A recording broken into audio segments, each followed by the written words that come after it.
I'm Cathlyn Choi, a Korean chef now living in the US. My passion is creating healthy and delicious foods using some of my favorite Korean ingredients. Join me in learning about Korean foods, ingredients, and culture.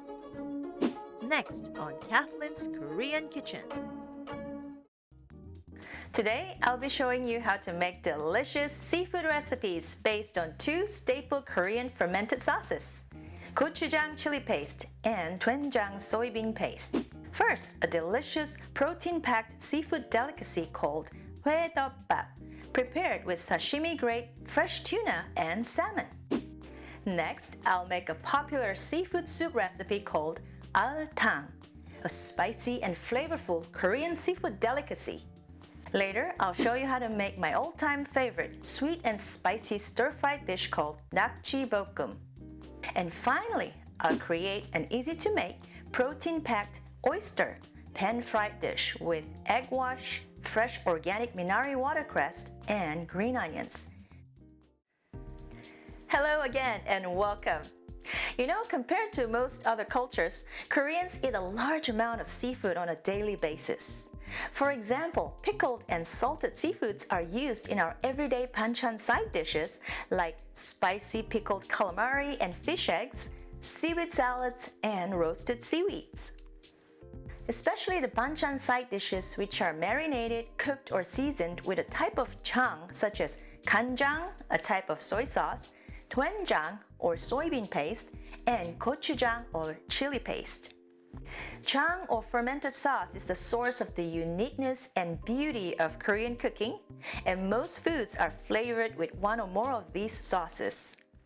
Koreans began making jang because of the need for protein, which was lacking in rice-based meals. It is said that the best fermentation of wine and food occurred during the early period of Goryeo history.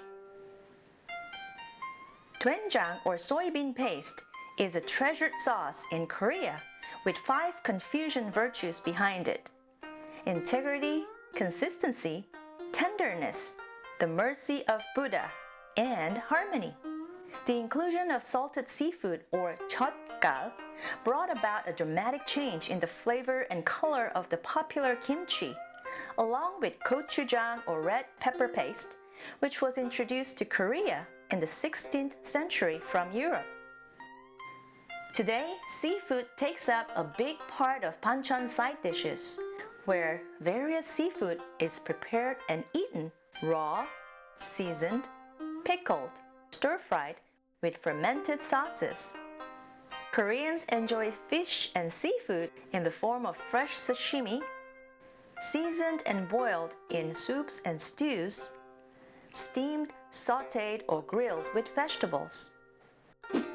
Recently, I had a unique opportunity to visit a local organic farm in the US that specializes in not only Korean vegetables, but also homemade fermented sauces. It's very rare to see a farm like this outside of Korea, and a family that runs it have been farming these ingredients here for over 13 years. Much of their produce is grown to be sold at local Korean markets. Getting these ingredients right off the farm is as fresh and natural as it gets. I was excited when the generous couple that owned the farm offered me some of their freshest produce, including vegetables and sauces, right out of the onggi jars to create my seafood recipes. I'm really excited about today's recipes because not only do I love seafood, but I can't wait to try out the homemade all-natural gochujang and doenjang sauce I got from the farm. Oh, and the fresh organic vegetables are just out of this world. I'll be making 2 of my favorite things to eat of all times: Bibimbap, which I call seafood bibimbap, and altang fish egg soup. But first, I'm going to make some jasmine rice using my stone pot. Mix a cup of pre-rinsed jasmine rice with 2 cups of water.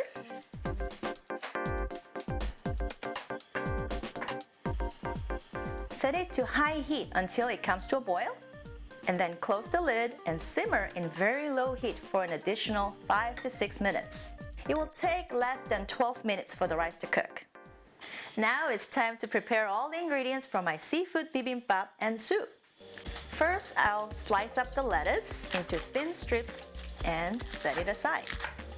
Slice up half a cucumber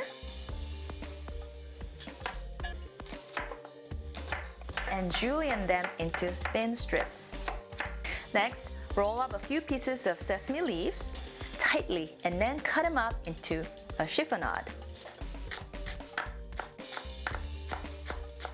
The main ingredients for the altang are fresh fish roe and intestines we refer to as koni. Now for the vegetables, I have some fresh organic minari, watercress, and soup gut crown daisies. All I'm going to do is cut them up into an inch in length. We're going to use the stem as well because that adds a really great flavor to the stock. Mushrooms are commonly used in Korean soups, and this time I'm going to incorporate two of my favorite mushrooms, which are Enoki and Shitake mushrooms for my altang. For the Enoki mushrooms, just cut the ends off. So here I've soaked about 5 pieces of dried shiitake mushrooms in warm water for about an hour. So you can see they are hydrated and soft, but still maintain a nice firm texture. Slice up the mushrooms in thin slices like this.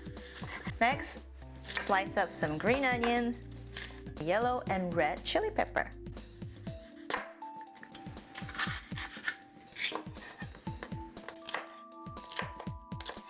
These peppers will give a nice bright color to the altang and also give it a little heat. Now to sweeten the flavor of the broth, I'm going to use half a Daikon radish. First, cut up the Daikon radish into about half an inch thickness and then peel the skin.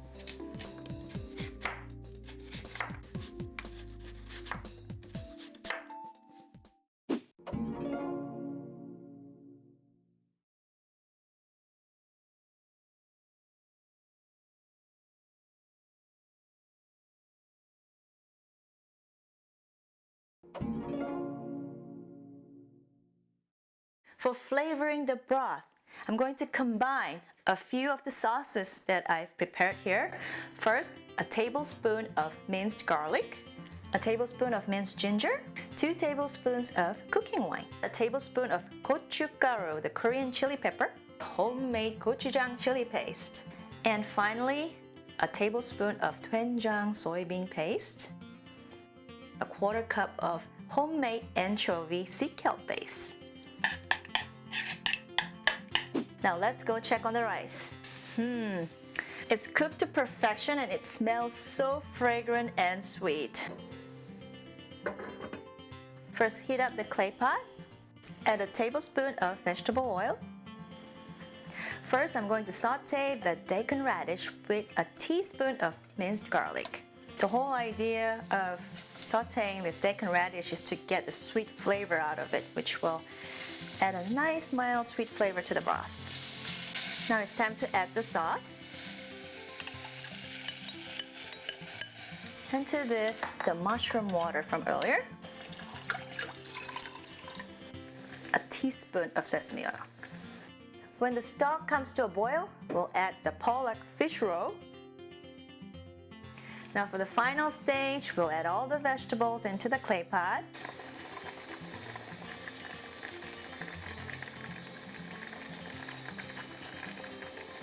And chopped up green onions. I'm going to turn it off right now because the temperature in the clay pot is really hot and the vegetables will continue to cook.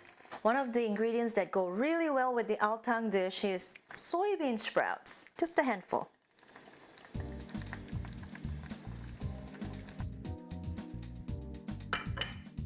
And also the soup's done, so I'll bring it over in the bowl so I can taste it along with my hueopbap. Smells really good. Not fishy at all. I'm going to cut them into cubes so that it will be visually a little more appealing and easier to eat. Since I want to enjoy my fresh sashimi and vegetables more, I'm just going to scoop up just a small portion of rice. Next, I'm going to layer it with the sliced lettuce, the sliced cucumber, and the shredded carrots. Fish roe, also known as Masako. It's like caviar. Beautiful fresh salmon, looks so good. And to this, shredded sesame leaves. Wow, it smells so good. I just love these sprouts. A little bit more green. And one more scoop of Masako. And one of the key ingredients is sesame oil. Last but not the least, I have some roasted kim. This would actually complement the Bibimbap really well. And toasted sesame seeds on top. Of course, you can't forget gochujang sauce, but this is pre-mixed chogochujang sauce, which actually I've mixed the gochujang chili paste with some vinegar, a little sugar, and soy sauce. So this is how you would eat the Bibimbap. Just like how you would eat bibimbap, you mix all the ingredients together.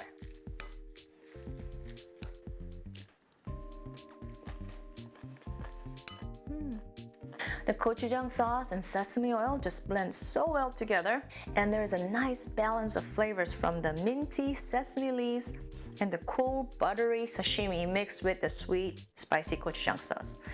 It's simply out of this world.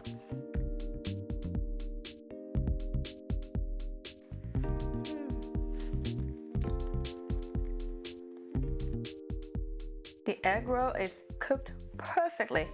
It's tender, moist. I just love the flavor of cooked fish eggs. And thanks to minari and sukat herbs, it tastes and smells so good. Hardly fishy at all. Before I finish my delicious dishes here, let's check in with Woody and find out what kind of drink he's going to create for us today. I think this may be quite a challenge for him because he needs to use seafood as an ingredient this time.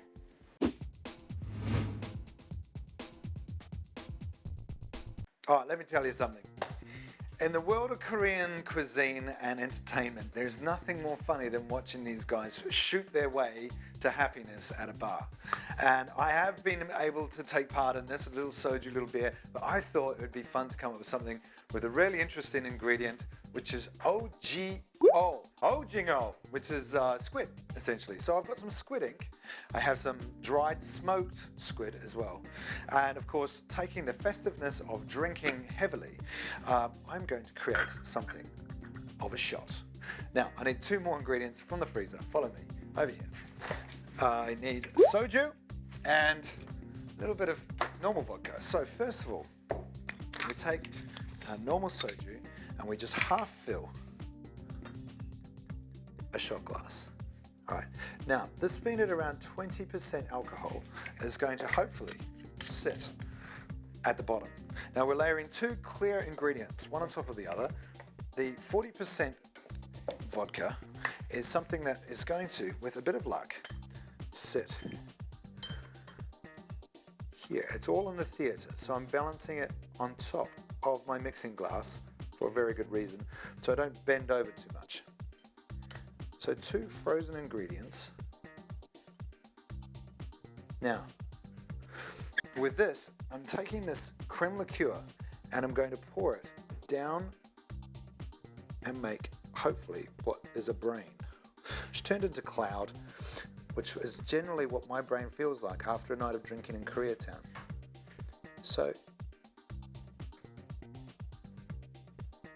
making this crazy clouded coagulation, and then I'm going to take squid ink, just drop, drop, drop, and this one here, drop, drop, and Cathlyn, you give me the craziest challenges to include your Korean ingredients in here. I would put this on top, just like the dried fish you get in the bars. You wrap up your peanuts with the chili paste. The idea of this is essentially, you say, ojingo! I feel like a pirate in the Korean Sea. Now that has to be one of the most unique drinks he's ever done for me. We can call that one 오징어 shot.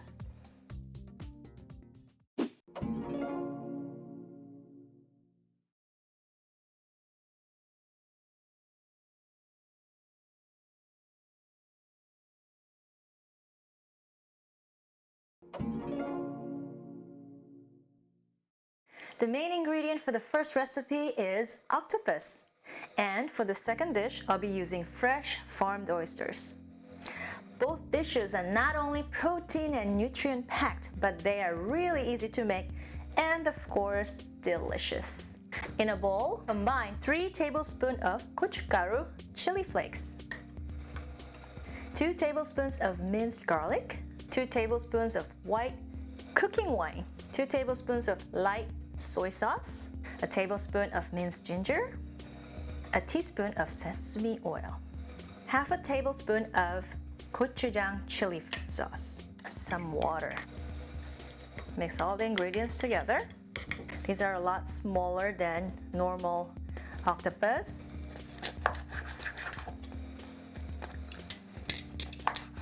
And for the aromatics and color enhancers, I'm going to chop up some red and yellow peppers,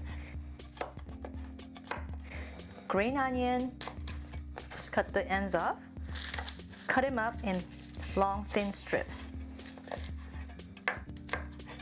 and a little bit of white onion, and the Minari watercress,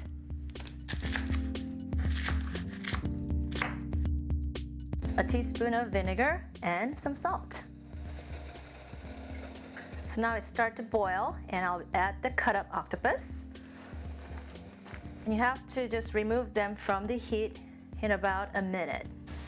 Yes, I think it's cooked, so I'll turn it off and then move them onto a bowl.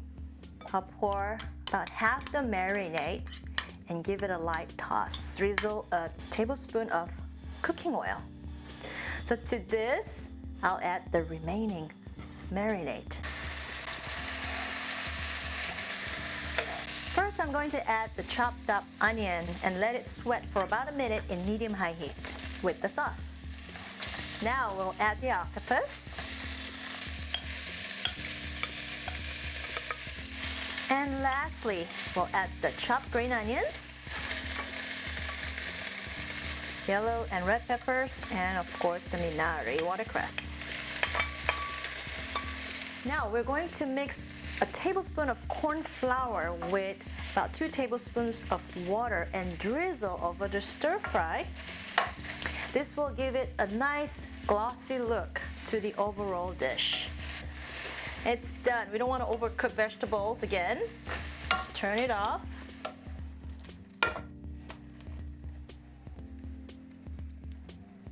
A lot of colors in here, very vibrant. Over this, I'll sprinkle some toasted sesame seeds, some julienne carrots over it. It's very well balanced, not overly spicy, and the octopus is cooked perfectly. It's tender, juicy, moist, a little chewy, but just like the way I like it.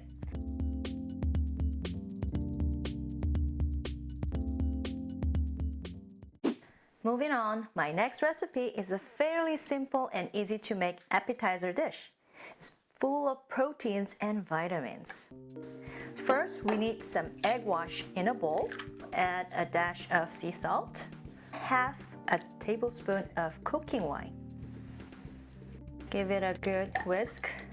The eggs will definitely give the dish a nice golden brown look and make it much more appetizing. For the aromatics, I'm only going to use some chopped up green onions and Minari watercress. Here, I have about 10 ounces of fresh farm raised oysters. So I'm going to dip and clean the oysters in this bowl of salt water.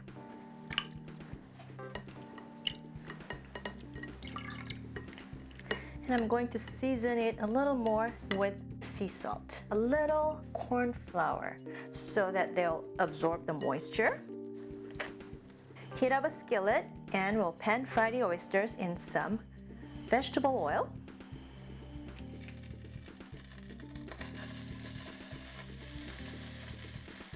When the oysters are cooked, drizzle a little bit more oil and then pour the egg wash over it. Gently fluff around the ingredients like this. We'll throw in the chopped minari and a little bit of green onions.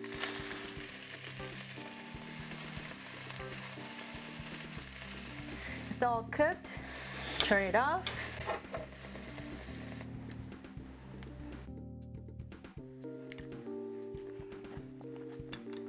A nice balance of flavor and texture of the eggs and the aromatic minari, which has a slightly crunchy texture. It's light and delicious with a clean aftertaste. Just perfect for my palate.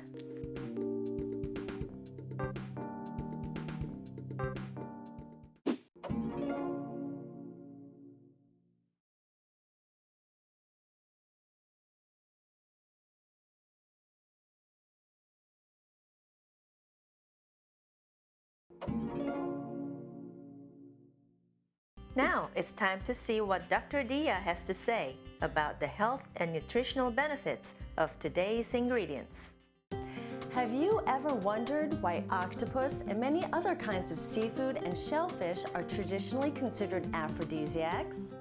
Well, one reason may be is that these foods contain high amounts of the amino acids D-aspartic acid and N-methylaspartic acid, which have been linked to the production of sex hormones, especially testosterone, which fires up the libido in both men and women. Now, that's a food that certainly won't let you down. Octomeow. Thanks for watching, and I'll see you next time on Cathlyn's Korean Kitchen. And remember, life's delicious, so taste it.